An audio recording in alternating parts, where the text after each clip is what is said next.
పరిశుద్ధ నామమునకు మహిమ కలుగును గాక. ఆమేన్. తోటి సహోదరి సహోదరులందరికీ కూడా యేసుక్రీస్తు నామములో శుభాలు. నా హృదయపూర్వకమైన వందనాలు తెలియపరుస్తున్నాను. ప్రార్థనలోనే జయము, వెంటనే సహాయం అనే అంశాన్ని ముందుకు తీసుకొస్తున్నాను. మరోసారి చెప్తున్నాను, ఈరోజు అంశము ప్రార్థనలోనే జయము, వెంటనే సహాయం. ఎలా వస్తుంది జయము, ఎలా వస్తుంది సహాయం? ఎవరు వేడుకున్నారు, ఎవరు ఆరాధించారు, ఎవరు ప్రార్థించారు, ఎలా విజయాలు పొందుకున్నారు అనే క్లుప్త సందేశంగా కొన్ని విషయాలు నేను మీతో పంచుకుంటున్నాను. కీర్తన గ్రంథము 70వ అధ్యాయము 1వ వచనం. దేవా, నన్ను విడిపించుటకు త్వరగా రమ్ము. యెహోవా, నా సహాయమునకు త్వరగా రమ్ము. ఎప్పుడు ఈ ప్రార్థన వస్తుందండి? దేవా, నన్ను విడిపించడము త్వరగా రమ్ము. దేవా, నాకు సహాయం చేయడానికి త్వరగా త్వరగా త్వరగా. ఎప్పుడు మాట్లాడగలండి? ఎప్పుడు ప్రార్థన చేయగలగా? ఎన్నో కష్టాల్లో, ఎన్నో శ్రమల్లో, ఎన్నో వ్యాధుల్లో కుంగిపోయే సమయంలో లోపల నుంచి వచ్చే ప్రార్థన ఏది? దేవా, నన్ను రక్షించడము త్వరగా రమ్ము. దేవా, నాకు సహాయం చేయడానికి త్వరగా రమ్ము. ఎవరి లోకంలో ఎవరు నేను రక్షించలేరు, ఎవరు నీకు సహాయం చేయలేరు. అలాగే ఈ దావీదు భక్తుడు ఎందుకు ప్రార్థన చేస్తున్నాడు?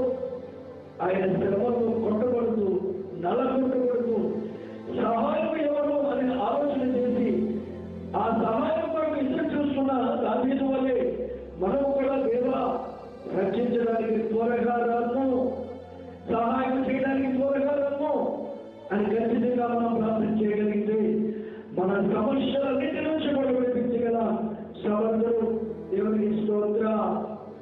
అందుకే ప్రార్థనలోనే జయము, వెంటనే సహాయము.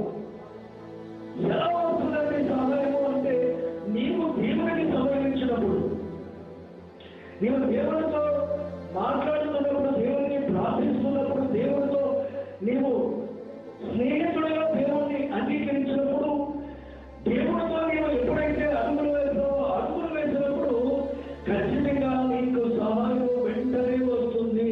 దేవునికి స్తోత్రం. అందుకే దేవా, నాకు సహాయం చేయడానికి త్వరగా రమ్ము.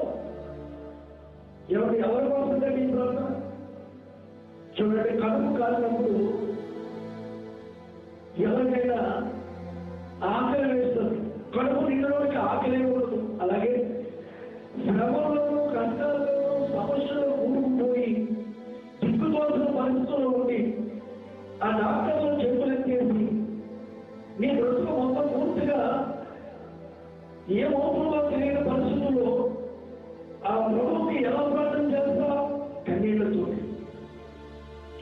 వెనక ముందు ఎవరు చూసుకున్నారో అసలు పట్టించుకొని, దేవా, నాకు సహాయం చేయి, త్వరగా అని ప్రార్థన చేస్తాం. లోతుగా ప్రార్థన చేస్తాం. ఈ ప్రార్థన కష్టం వచ్చినప్పుడు, శ్రమ వచ్చినప్పుడు కాదు, కానీ ఎనీ టైం ప్రతి ఒక్కరూ కూడా ప్రార్థన జీవితం నిత్యము కలిగి ఉండాలి. చూడండి, ఎవరైనా భిక్షాటన చేయడానికి వచ్చినప్పుడు, మన ఇళ్ళకి వచ్చినప్పుడు, ఎవరైనా కాస్త కడుపు కాలుతున్నప్పుడు ఆ ఇంటిని విడిచిపెట్టి వెళ్ళరు. అమ్మా, నువ్వు సహాయం చేయి, నాకు ఆకలిగా ఉంది అమ్మా అని ఆత్మనాదం పెడతారు, గట్టిగా వేస్తారు. నువ్వు పెట్టకపోతే నాకు ఎవరు పెడతారని చెప్పేసి ఖచ్చితంగా మాట్లాడతాడు. అలా మాట్లాడినప్పుడు ఖచ్చితంగా తల్లి కరిగిపోయి ఆ ఆకలిని పట్టుకోలేక కేకలు వేసిన ఈ వ్యక్తికి ఖచ్చితంగా సహాయం దొరుకుతుంది. అందుకే నిన్న ఈ లోకంలో రచించేవాడు ఎవరు లేడు, నీకు సహాయం చేసేవాడు ఎవరు కూడా లేడు. ఎవరు సహాయం చేస్తారు అంటే, ఇదిగో నీకు వెనక ముందు అన్ని అంత అంతు ఆస్తి వాల్సి అన్ని ఉన్నాయో లేవో చూసుకుని నీకు సహాయం చేస్తారు. ఒకవేళ ఎవరైనా సహాయం చేస్తావు అనుకుంటే, మగను తిరిగి బాకీ కట్టగలవా, ఇస్తావా, ఇవ్వలేవా, వెనక ముందు ఎన్నో ఆలోచన చేసుకుని నీకు వాళ్ళు ఇస్తారు. ఇచ్చే ముందు కూడా నీకు ఊరికే సహాయం ఎలా సహాయం చేస్తారు? ఏ డాక్యుమెంట్ మీద నోటు మీద సంతకం పెట్టుకుని ఇస్తారు. కానీ నీవే కనుక మొదలు పెడితే, దేవాలను సహాయం చేయగలిగితే, నీ వెనక ముందు ఏముందో చూసే దేవుడు కాదు, కానీ నీ మొదలు వెంటనే సహాయం చేసే దేవుడే, వెంటనే రక్షించే దేవుడే, త్వరపడి నీ దగ్గరికి వచ్చే దేవుడే, ప్రార్థనకు విజ్ఞాపనకు జవాబిచ్చే దేవుడే నేను ప్రకటిస్తున్నా. నజరేయుడైన యేసు దేవునికి స్తోత్రం. అందుకే ప్రార్థనలోనే విజయం, ప్రార్థనలోనే జయం. ప్రార్థన నువ్వు ఎప్పుడైతే ప్రార్థనలో కూర్చున్నావో అప్పుడే వెంటనే సహాయం దొరుకుతుంది నీకు. దేవునికి స్తోత్రం. హల్లెలూయా. అయితే నువ్వు ప్రార్థిస్తే చాలు. ఏం చేస్తాడో తెలుసా? దేవుడు ప్రార్థిస్తే విడిపిస్తాడు. ప్రార్థిస్తే ఏం చేస్తాడో తెలుసా? సహాయం చేస్తాడు. ప్రార్థిస్తే ఏం చేస్తాడో తెలుసా? రక్షిస్తాడు. ప్రార్థిస్తే ఏం చేస్తాడో తెలుసా? ఆయన దయ చూపిస్తాడు. ఏమంటే నీ ప్రార్థనలో విజయం పొందుకుంటే, ఆ ప్రార్థనలో నువ్వు కూర్చుని అడిగితే దేవుడు చేయనటువంటి కార్యములు ఏమీ లేవండి. అందుకే ప్రార్థనలో విజయం, వెంటనే సహాయం. ఇలా అనేక మంది భక్తులు పొందుకున్నారండి. ఇప్పుడు ప్రార్థిస్తే చాలా రక్షించబడతావు. ఎలా రక్షించబడతావు? నీ ఆత్మ రక్షించబడుతుంది, నీ కుటుంబం రక్షించబడుతుంది. నీ ప్రార్థన వల్ల కుటుంబంలో శాంతి, సమాధానము, ఆరోగ్యం, నెమ్మది కలుగుతుంది. నీ ప్రార్థన వల్ల కుటుంబం బాగుపడుతుంది. నీ ప్రార్థన వల్ల ప్రాంతం బాగుపడుతుంది. నీ ప్రార్థన వల్ల దేశమే బాగుపడుతుంది. రక్షిస్తారండి. ఇవాళ ఎంతో కరోనా వైరస్ ఎంతో విజృంభిస్తుంది, కానీ చాలా మంది ఇప్పుడు ప్రార్థన చేస్తారు. ఆ ప్రార్థన పెట్టుకోవడంగా దేవుడు ఏం చేశాడు? దేవాలయ దేవుడు పాజిటివ్ గా చేశాడు, నేనుగా చేశాడు. రికవరీ శాతం 96% దేవుడిచ్చి ఎంతో గొప్ప కార్యక్రమం చూపించాడు. అయితే ఇంత ఈజీగా దేవుడు కనికరించినప్పుడు ఎందుకు కనికరించాడు? ఎందుకు నేను రక్షిస్తున్నాడు? ఎందుకు నేను సహాయం చేస్తున్నాడు? అంటే నువ్వు దేవుడికి లోపడతావని, ఆయనతో సమావేశం చేస్తావని, ఆయన వెంబడిస్తావని, నమ్మకంగా జీవిస్తావని, ఆయన పరిశుద్ధులుగా నువ్వు పరిశుద్ధులుగా జీవిస్తావని నమ్మి నీకు ఈ కార్యం చేస్తున్నాడు. నమ్మి ప్రతి ఒక్కరికి సహాయం చేస్తున్నాడు. నమ్మకం సహాయం ఎవరు చేయదు. దేవుడు ఈ లోకంలో కొద్ది రోజులు ఉంచుతాడు. ఆ బ్రతుకు విలువలన్నీ కూడా మనం ఏం చేయాలంటే దేవుడికి సరెండర్ అవ్వాలి. ఎవరికి నువ్వు కలవచ్చగలదు, ఎవరి దగ్గరికి వెళ్ళగలదు, ఏ సహాయం ఎక్కడ అడగకూడదు. కానీ ఆయన భావం దగ్గర అడిగినట్లయితే ఖచ్చితంగా ఆయన సహాయం చేసేవాడుగా ఉన్నాడు, ఆయన రక్షించేవాడుగా ఉన్నాడు, ఆయన దయ చూపించేవాడుగా ఉన్నాడు. ఏ రీతిగా సహాయం వస్తుందంటే ఆయన ద్వారా మాత్రమే సహాయం కలుగుతుంది. ఈ వాక్యం సహోదరుగా ఇప్పుడైనా సరే ప్రార్థనలోనే జయం, ప్రార్థనలోనే విజయం, ప్రార్థనతోనే సమస్యలు సాధ్యం కనుక దినానికి 2 గంటల 45 నిమిషాలు నీవు ప్రార్థనలో కూర్చోవలసిన అవసరమై ఉంది. 2 గంటల 45 నిమిషాలు ఈ దశమ భాగం టైం ప్రతి దినము కూడా దేవుని దగ్గర కూర్చొని అందరి కొరకు విజ్ఞాపన చేయడం, నీ కుటుంబం కొరకు విజ్ఞాపన చేయడం, దేవుణ్ణి స్తుతించడం నేర్చుకుంటే ఎంత సంతోషం అండి, ఎంత ఆనందం అండి. డబ్బులో ఉందా సంతోషం? డబ్బుని రక్షిస్తుందా? అంతస్తు రక్షిస్తుందా? నాకేం పర్వాలేదు అనుకుంటే ఆ పర్వాలేదన్న మాట నీకు ఎక్కడైనా కాపాడుతుందా? సహాయం చేస్తుందా? ఎక్కడ ఈ లోకంలో ఎక్కడ సహాయం దొరకదు కనుక ఈరోజైనా సరే ఇదిగో మనం సహాయం చేసే దేవుడి దగ్గర ఉన్నాం. ఈ దావీదు అంటున్నాడు, ఇదిగో దేవా నన్ను రక్షించుము, త్వరగా రమ్ము, దేవా నాకు సహాయానికి త్వరగా రమ్ము అని అంటున్నాడు. మరి నీవు నేను ఆలోచనలో ప్రార్థన చేయవద్దా? ఎందుకు ఇంత గట్టిగా ప్రార్థన చేస్తున్నాడు? ఎందుకు ఈ ఆత్మనాదం అంటే 5వ వచనంలో మనం చూద్దాం. నేను శ్రమల పాలై దీనుడు దగ్గరి దేవాలను రక్షించడం త్వరగా రమ్ము, నాకు సహాయము నీవే, నా రక్షణకు నీవే, యెహోవా ఆలస్యం చేయుమి. శ్రమల పాలై ఎవరైనా దీనుడు అయ్యాడట. ఎవరి కష్టాలు, శ్రమలు, వ్యాధులు వచ్చినప్పుడు చాలా వేదన పడిపోతారు, చాలా కష్టాలు పడిపోతారు, దిక్కుదోసిన పరిస్థితులకు వెళ్ళిపోతారు. అయితే నీవు నేను చేయవలసిన పని ఏంటంటే, దేవా ప్రభువా రక్షించడానికి త్వరగాలను, నా సహాయం చేయడానికి త్వరగాలను ఎప్పుడు మొదలు పెట్టాడండి? నేను శ్రమల పోలే నీరుడై తిరిగి అంటున్నాడు. మరి కష్టాలతో మనకి, శ్రమలతో మనకి అన్ని సుఖాలే కావాలి, అంత హ్యాపీనెస్ కావాలి. ఏమన్నా హ్యాపీనెస్ ఉంటే, సుఖంగా ఉంటే ఆ దేవుడు అనేవాడిని నువ్వు గుర్తు చేసుకుంటావా? దేవుడి దగ్గరికి రాగలుగుతావా? దేవుడితో సహవాసం చేయగలుగుతావా? కొన్ని అనుభవం నేర్పించడానికి నీకు ఏం చేస్తాడో తెలుసా? కష్టాలు అనిపిస్తాడు, శ్రమలు అనిపిస్తాడు, కొన్ని సందర్భంలో రోగాలు వస్తాయి. ఇవన్నింటిలో కూడా నువ్వు సహాయం కొరకు ఎక్కడ చూస్తావు? లోకాన్ని చూస్తావు, లోకంలో వెళ్ళిపోతావు. లోకంలో వెళ్ళిపోయినప్పుడు ఎవరు సహాయం చేయడం, ఎక్కడికి వెళ్ళినా ప్రశాంతత లేదు, ఎక్కడికి వెళ్ళినా సమాధానం లేదు. కారణం ఏంటి? నువ్వు వెళ్ళే చోటు ఎంతవరకు సహాయం ఉండగలదు? నీ శ్రమలో ఎంతవరకు నేను ఆడుకోగలను? నీ శ్రమలో ఎంతవరకు పాల్గొనలు చూసుకునేవాళ్ళు ఉండగలరు? ఏ వ్యాధి వచ్చినా చేతులు, ఏ బాధ వచ్చినా చేతులు తీరుకోవాలి. దీనత్వం కావాలి. ముందు నువ్వు చేతులంటారంటే నీ బ్రతుకులో దీనత్వం కావాలి. దీనత్వం అంటే తగ్గింపు తత్వం, తగ్గింపు జీవితం. అలా తగ్గింపు జీవితం కలిగి ఒదిగిపోతే, తగ్గించుకుంటే ఆ దీనత్వం నుంచి నేను సొంతపరచడం, దేవుడి దగ్గర దీనత్వం కలిగి ఒదిగిపోతే నేను హెచ్చించడా? ఆ దీనత్వం కలిగి దేవాది దేవుడిని ప్రాధాన్యపడితే, దేవా సహాయం చేయగలిగితే సహాయం చేయడం. ఆయన సార్వభౌముడి, సర్వభూమికి మహారాజు, సర్వ సృష్టికర్త, నిన్ను నన్ను నిర్మించిన కర్త. అలాంటి దేవుడి దగ్గర ఉన్న నీవు ఇవాళ నేర్చుకుంటున్నావు ఏంటి? మనం నేర్చుకుంటున్నాం ఏంటి? దేవా నాకు సహాయం చేయడం త్వరగా రమ్ము. ఎప్పుడు వచ్చిందండి ఈ ప్రార్థన? ఎప్పుడు మాట్లాడుతున్నాడు?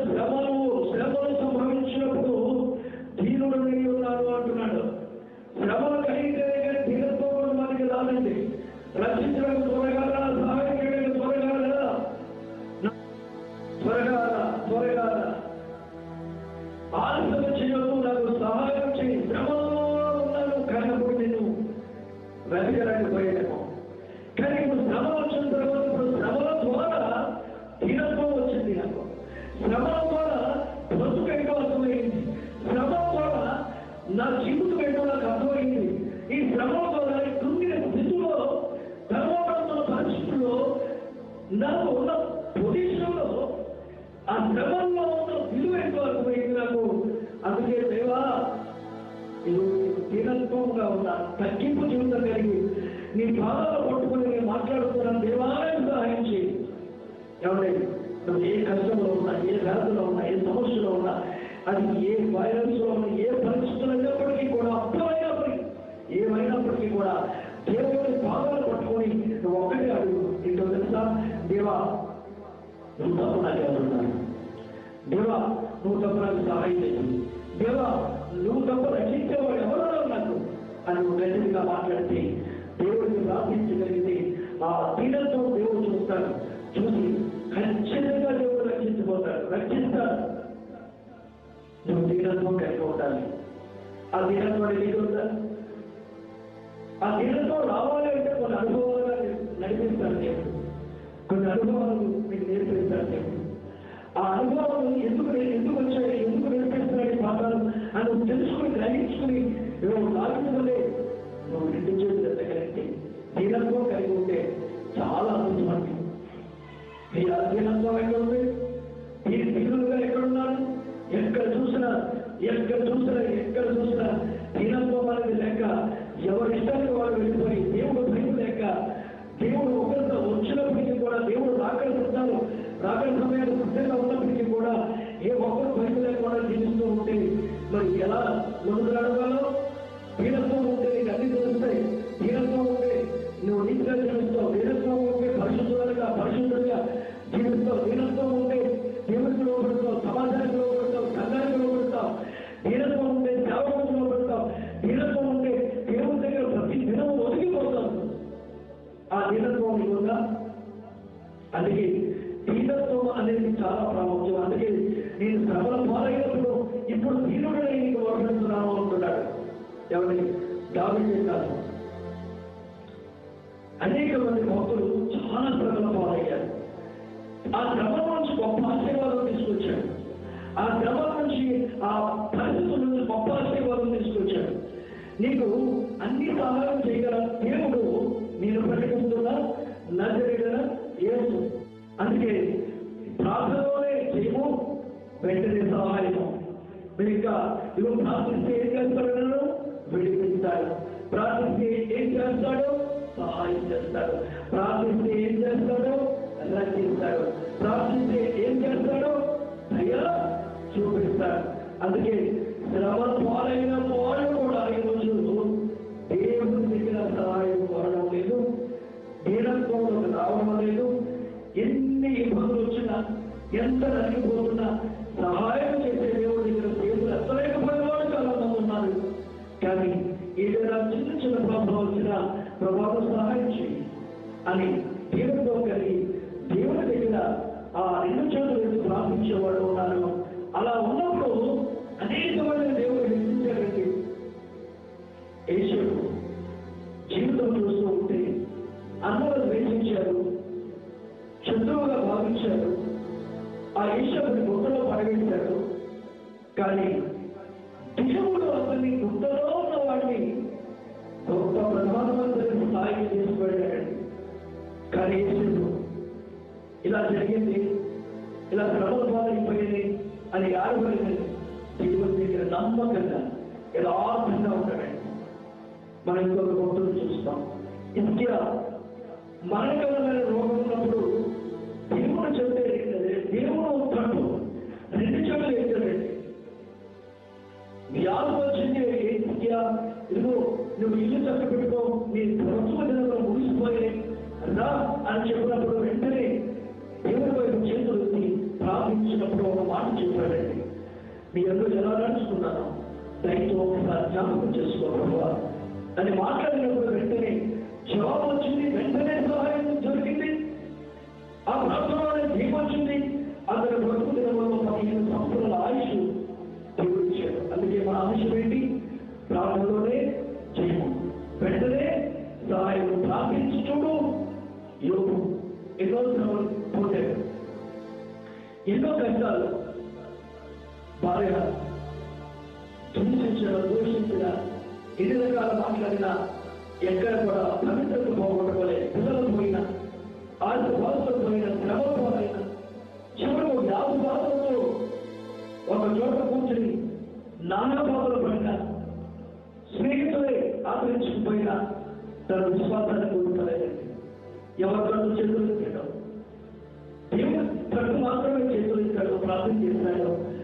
ఆ ప్రార్థనకు దేవుడు విజయం ఇచ్చాడు, జవాబు ఇచ్చాడు, సహాయము చేశాడు. కొంచెం లేట్ అయితే అయింది కానీ రెండంతల ఆశీర్వాదం పొందుకున్న దేవుని స్తోత్రం. హల్లెలూయా. అలాగే దానియేలు ప్రార్థన మానేవాడు కాదండి. శాసనాలు ఏమైనప్పటికీ కూడా, ఏ శిక్ష అయినా మీదకు వస్తున్నప్పటికీ కూడా ఏ మాత్రం ప్రార్థన మానేవాడు కాదు. యెరూషలేము గట్టు రెండు చేతులు ఎత్తి ముమ్మారు ప్రార్థన చేసిన దానియేలు ప్రార్థన అవ్వకపోతే నేను మహాపూర్వం వేస్తానన్నప్పటికీ కూడా వేసుకోండి. ప్రార్థన ఆపేదలేదు. నా దేవుడు రక్షించగలడు, నా దేవుడు సహాయం చేయగలడని విశ్వాసంతో నమ్మాడు. మహానుడు దేవుడు మూసాడు. దానియేలు చక్కగా రక్షించిన దేవుడండి. నీవు నేను అలా చేతులెత్తితే నిన్ను నన్ను రక్షించిన మన దేవుడు జీవం కలిగిన దేవుడు అండి. అలాగే చంద్రశేఖర్ కూడా ఏ బొమ్మకి మొక్కలేదండి. ఆ ప్రభువు గట్టు చూశారు. అగ్ని కూడా వేస్తామంటే వేసుకోండి, మా దేవుడి కోసం చచ్చిపోతాం అని రోష కలిగి నిలబడ్డారండి. ఇవాళ ఆలోచన నీకుదా? దేవుడి కోసం బ్రతుకున్నాం, ఏ దిగమైన దేవుడి కోసమే నడుస్తాం. ఎప్పుడైతే అక్కడ కూడా పరిగెత్తారు, విశ్వాసంతో విశ్వాసం కోల్పోలేదు. దేవుడు గట్టు చూస్తారండి, సహాయం అడిగారండి. ఆయనే రక్షించి కాపాడి గొప్పవాళ్ళుగా నియమించాడు. వాళ్ళ బట్టి 125 సంవత్సరాలు మన దేవుడి దేవుడిగా ప్రకటించబడ్డాడు. మన మీ ద్వారా రాకుండా అటువంటి పరిస్థితి ఉందా? ఆలోచించండి. అందుకే ప్రార్థనలో నేను చేయను, వెంటనే సహాయం. ప్రార్థిస్తే ఏం చేస్తాడు? గుర్తిస్తాడు. ప్రార్థిస్తే ఏం చేస్తాడు? సహాయం చేస్తాడు. ప్రార్థిస్తే ఏం చేస్తాడు? రక్షిస్తాడు. ప్రార్థిస్తే ఏం చేస్తాడు? అయినా చూపిస్తాడు. అందుకే ఈ రోజైనా నీకు నేను కూడా కలిసి మనం ఏం చేయాలో తెలుసా? యేసు భద్రగారించి ప్రార్థించాడు. ఆ ప్రార్థనలో విజయం ఉంది. ఆ ప్రార్థనలో సాధారణ శక్తులు జయించాడు. ఆ ప్రార్థనలో విజయం పొందుతున్నాడు. యేసుక్రీస్తు ప్రభువుకి ప్రజలతో ప్రార్థన అవసరమైతే నీకు నాకు ప్రార్థన అవసరం లేదా? ఈరోజు ప్రార్థన లేక నష్టపోతున్నావు. ప్రార్థన లేక నీకు శ్రమలు పాలవుతున్నావు. ప్రార్థన లేక కష్టాలు పాలవుతున్నావు. ప్రార్థన లేక దుఃఖదోష పరిస్థితుల్లో ఉన్న ప్రార్థన లేక నీ కుటుంబం సంతోషం లేదు. నీకు ప్రార్థన లేక ఏ కార్యక్రమం జరగట్లేదు. కారణం ఏంటో తెలుసా? ప్రార్థన లేకనే. అందుకే ప్రార్థనలోనే చేయు, వెంటనే సహాయం. ప్రార్థించు. యేసుక్రీస్తు ప్రార్థన చేసి ఆత్మ బలం పొందుకుని గొప్ప పరిచయం చేశాడు. దయ్యాల వల్ల, రోగాల వల్ల గొప్ప విజయం. ఎప్పుడైతే ప్రార్థన చేశాడు యేసుక్రీస్తు ప్రభు, దయ్యాలు వెళ్ళిపోయాయి, రోగాలు వెళ్ళిపోయాయి, ప్రజల వాళ్ళు తెచ్చారు, కుంగిపోయి అవయవాలు బాగుపడ్డాయి. అంత శక్తి ప్రార్థనలో నీరు ప్రార్థన కలిగి ఉంటే ఖచ్చితంగా దేవుడు విజయం ఇస్తాడండి. ఎంత ప్రార్థన చేసి ఆ ప్రార్థనలో కలిగిపోయాడండి యేసయ్య. చివరికి ఆ ప్రార్థన బలంలోనే ఆ గాయాలు పొందాడు, ఆ శ్రమలు పొందాడు, ఆ నలగొట్టబడ్డాడు. చివరకు నీ నా పాపాన్ని ఆయన వేసుకున్నాడు. ఆయన నీతిని కలిగించాడు. ఆయన రక్తంలో కలిగి మన బాగు చేసి నిలబెట్టిన దేవుడండి. చివరకు ఆ దెబ్బలు తట్టుకోవడానికి కారణం ఏంటో తెలుసా? ప్రార్థన. ఆ శ్రమలు తట్టుకోవడానికి కారణం ఏంటో తెలుసా? ప్రార్థన. ఆయన నిలబడడానికి కారణం ఏంటో తెలుసా? యేసు ప్రార్థన. మరి నీకు కూడా ఆ మాదిరి కావాలా ఉందా? అందుకే ఏ సమస్యలో ఉన్నావో, ఏ పరిస్థితుల్లో ఉన్నావో, యేసుకే ప్రార్థన అవసరమైతే నీకు నాకు ప్రార్థన అవసరం లేదా? ప్రార్థించి చూడు, మొరపెట్టి చూడు, ఆయన దగ్గరికి వచ్చి చూడు, ఆయన సహాయం వేడుకుని చూడు, ఆయనతో నడుస్తూ చూడు, ఆయనతో సహవాసం చేసి చూడు. నీ లైఫ్ను మార్చే దేవుడు నేను ప్రయత్నిస్తున్నా. నజరేయుడైన యేసు, ఆ దేవుడు రక్తంగా యేసు వైపు చూడు. నీ జీవితాన్ని సమర్పించు, వీరత్వం కలిగి సమర్పించు, తగ్గింపు జీవితం కలిగి సమర్పించు. నువ్వు అర్పణైపో, సమర్పణైపో. అప్పుడే దేవుడు నీ ప్రార్థనకు జవాబిస్తాడు. అందుకే ప్రార్థనలోని విజయం, ప్రార్థనలోని సహాయం. ఎక్కడైతే ఇటువంటి ఓడిపోయావా, అలిసిపోయావా, నా పరిస్థితి అందరం అనుకుంటున్నావా? కాదు. ఏకాంతంగా దేవునితో కలుసుకో, వ్యక్తిగతంగా దేవునితో కలుసుకో. ఈ సమస్యలు ఎవరికి చెప్పగలరు కానీ దేవునితో ఖచ్చితంగా చెప్పగలరు. ఆయన మొరపెడితే నీకు జవాబు ఇస్తాడు, మొరపెడితే ఉత్తరం ఇస్తాడు. నీకు మొరపెడితే కార్యాలు చేస్తే దేవుడే నేను ప్రకటిస్తున్నా చేస్తూ. అందుకని అలాగే ఈరోజు ప్రార్థిస్తాను, ఈరోజు ఆయనతో నేను ఉంటాను అన్నట్లయితే నీ కొరకు మన కొరకు చిన్న ప్రార్థన చేసి నేను ముగిస్తాను. ఈ మాటలన్నీ కూడా మన వెనుకలో దేవుడు దీవించును గాక. ఆమె పరమ తండ్రి వందనాలు, కృతజ్ఞతాస్తుతులు చెల్లిస్తున్నాం. ప్రార్థనలోనే ప్రార్థనలోనే విజయమని సంతోషంగా అనుగ్రహించారు. ఎవరైతే మాటలు విన్నారో ప్రభా, ప్రతి ఒక్క కుటుంబంలో శాంతి, సమాధానం, ఆరోగ్యం, నెమ్మది కలుగు చేయండి. ఈ రోజు నుంచి అయినా కుటుంబాలుగా కలిసి ప్రార్థించడానికి, అయ్యా వ్యక్తిగతంగా నేను కలుసుకోవడానికి సహాయం చేయండి. ప్రార్థన ద్వారానే రక్షణ, ప్రార్థన ద్వారా నుంచి, ప్రార్థన ద్వారా సహాయం. ఆ ప్రార్థనలో నేను దయ చూపిస్తాను.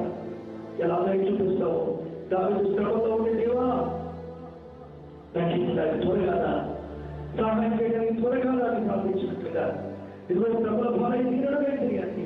ఆ శ్రమలో తీరత్వం, ఆ శ్రమలో మనకు కావాల్సింది ఏంటంటే తగ్గిన జీవితం. ఆ తగ్గిన జీవితంతో కలిసి మనం ప్రార్థించినప్పుడు దేవాది దేవుడు సహాయం చేస్తున్నాడు. అందుకే నువ్వు ధరవచ్చు, ప్రార్థించి అద్భుతాలు చేసే దేవుడు కదా.